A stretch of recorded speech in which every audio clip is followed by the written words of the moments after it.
Episode 2 of PEAN'S Place. How you doing? Got a special episode for you today. We're looking at the making of Byeeee, my feature-length documentary on the sport/art of tricking. How I went about doing it, the problems I faced along the way, and what I learned from it. Well, let's go! So first of all, why did I even make this? I've been tricking around 10 years now. A big part of who I am and the life I lead is because of tricking, so tricking is something that's given a lot to me.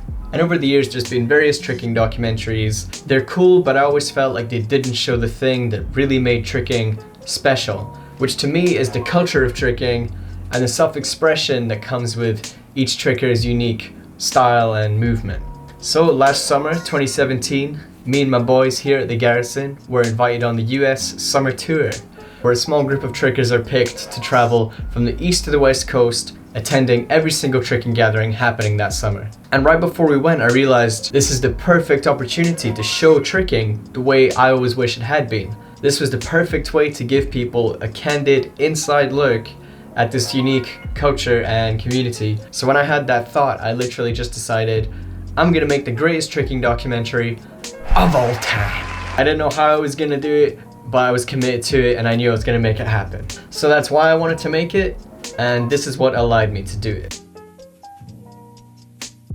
So filming started the day we left for the airport, and it was weird because I didn't know what the story would be, but I knew that I just had to film and that when we got back, I'd have everything I needed to make it. Here's a quick rundown of the gear I used to film the documentary. Sony a7S, amazing camera, works great in low light. Tokino wide-angle lens, great for filming tricks, and a Canon 50mm for more cinematic shots. Big SD card and multiple batteries to make sure I don't run out. Trusty MacBook and external hard drive for storing and reviewing footage. And a microphone and a drone I borrowed from my boy Kyle for recording interviews and getting some nice aerial shots. I made sure I was filming too much rather than not enough, so that I definitely had everything I would need to tell the best version of the story possible. The one thing that was structured and I knew I wanted to get was the interviews with OG guys giving their perspective on tricking and what it is for them. I got interviews with Juji Mufu, Will Conies, and Mike Guthrie.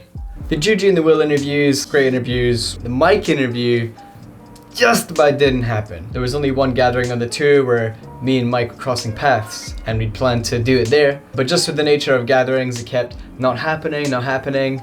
And we ended up having to do it 5 minutes before I was leaving for the next location in the girls' bathroom. It was the only place that was quiet at the time, and it turned out great, love you Mike. But throughout the tour I just really had to learn to be very reactive and adapt to situations as they were happening, because nothing ever went to plan. As Bruce Lee would say, be water, my friend. And also, any opportunity you get, charge your batteries. You don't want to be lazy and then at the exact moment that the sickest thing is happening, your camera's dead. You want to set everything up so that you're in the best possible situation to succeed with your filming. So I've been road tripping across the US. I've been filming away. I come back to the UK with a documentary to make. What's the first step? So the very first thing before I did anything was buy a really microphone. I planned to do narrations over the whole documentary, so it was important I had something really to do that really nicely. Also, what that allowed me to do was speak directly into the timeline in Premiere Pro, which sped up the process immensely. And for a project so big that's going to take so long, it's important to streamline wherever you can. The second thing was setting a deadline for the documentary. I spoke to my boy Kyle and he said, you should premiere this at Hooked. Hooked is the biggest tricking event of the year. It's in December, over 1,000 people come sometimes. So I was like, oh shit. I spoke to the organizers of Hooked, they were down, so that was the deadline. The whole thing had to be done by December 15th. I had 4 months till then to make the whole thing. I'm really glad I had that deadline because it really made me push every day to get more things done. And even at that rate, it took me the whole time to get it done. So set yourself deadlines, soft deadlines for when you'd like to get your rough final done, final done, stuff like that to help you keep pushing along. Now when it comes to the actual edit of the documentary, I tackled it the same way I tackle any big painting, which is general to specific, where you try and get all the big shapes in so that you can see all the relationships in the painting working together and then refine from there. So in this scenario, that's getting a rough cut from the very start to the very finish. That's the base. And if you try and make any kind of final decisions on any editing before that, you're making decisions based off a fragment rather than the whole. So the way I edited the first version was almost like a TV series. Each section had a lot of information, a lot of stuff happening, everything that I could potentially want to be in the documentary. And by the time I got to the end, it was super long, but I'd already gone through all the footage and cut it down to this core stuff. And that was the rough draft. And then I could slowly start to shape it and make it something really.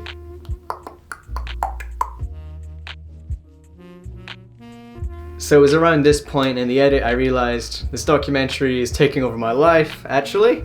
The only way to make this a viable thing to be doing is to sell it as a product. Originally I wanted to put it out on YouTube for free, but currently I can't spend 6 months making a documentary for nothing. But what that meant was all the songs and stuff I'd used in the original edit, I needed to get licenses for it. And let me tell you, if you're just one guy by yourself and you email Sony asking for a license for Childish Gambino, Fly the Navigator, it doesn't go very well. So I had to rethink my whole angle on the music, and this is where I have to give the biggest, juiciest shout out to my boys Mike McGuire and Isaiah Flores. These guys are producers, they're trickers. I spoke to them about using music that they'd made for the documentary, and they came through like I cannot believe. They gave me dozens and dozens of unreleased tracks, anything they were working on, massive legends. So in the end, these guys essentially ended up providing the soundtrack to the documentary. I love that it was done by trickers. It really has its own vibe because of that. It wouldn't have been the same without you guys, so ultimate respect. You guys are the best. And any extra songs in the documentary came from SoundCloud rappers and just general SoundCloud boys, where you can actually just message someone, have a conversation with them, and they can approve you to use their music. And in the end, you're actually going to end up with a much more unique and distinct soundtrack. So hit up your boys, hit up SoundCloud, and you're golden. You're a little golden man. Gold boy. You're the gold boy. This is the point in the edit where you have to be very brutal, very critical, and very objective with your work. Whenever there's a section where I feel like maybe it lingers too long, get rid of it. Anything that can go, should go. And then what you're left with is the most important version of the story, I guess, where everything that you hit is a very key point in the story. So once I had my final V1, at this point nobody had seen it but me. So I had a private viewing at my house to actually have someone see it and finally give some feedback. The reaction was positive, but watching them watch it, I took notes myself, and also they gave me notes. Generally that the start was a bit long, so my main thing was to try and cut that down and get into the action quicker. When you're in your own world, editing it day in, day out, it's harder to really step back and see it for what it is, so I would really advise getting some kind of feedback to help you gain another perspective on it, because then it was really obvious some more things I had to do to make it better.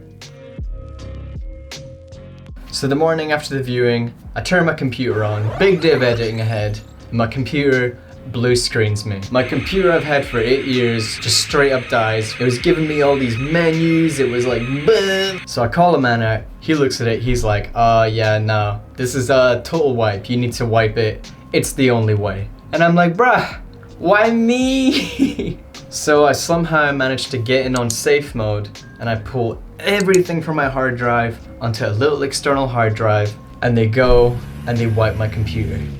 The next day I called him up, I'm like, hey boss, how's she doing? And he's like, we wiped her and she still doesn't work. And I had no money to deal with this situation whatsoever. So I go to pick up my computer from this guy, and he's like, hey boss, we tried your computer one more time and it works now, but we don't know why, so we're not gonna charge you because it might just stop at any moment. So I just put all my eggs in the pray basket. Please work, just work. So I plug her all in, I turn her on. She works like a fresh baby at the techno womb, and to this day, she still works. But guys, back your stuff up. Make it as easy as possible for yourself to keep going and not get screwed over.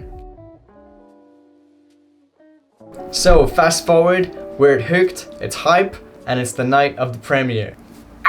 People start coming into the room, and I cannot believe how many people come to see this. So I played the thing, I'm in with the crowd, I'm watching it like this. It's very tense for me, but then at the end everyone's like, woo! And I get my very first chant. Everyone was like, Sean, Sean, Sean, Sean. That was very cool. Maybe more chants for me in the future, yeah? But honestly, everybody that came to the premiere, thank you so much. I made the documentary for anyone and everyone to enjoy so that it can help spread tricking, but obviously I'm pumped that the community that it's about likes it and approves of it, so cool. So the next morning, I release it worldwide, and to this day, Byeeee has been sold in over 50 countries. Which is ridiculous, and it's even been translated into Russian. The way it's been received and the things people have said about it, it's so cool. Just appreciate every single person that takes the time to watch it. Little e-bump for everyone who supported it. And so yeah, that's it.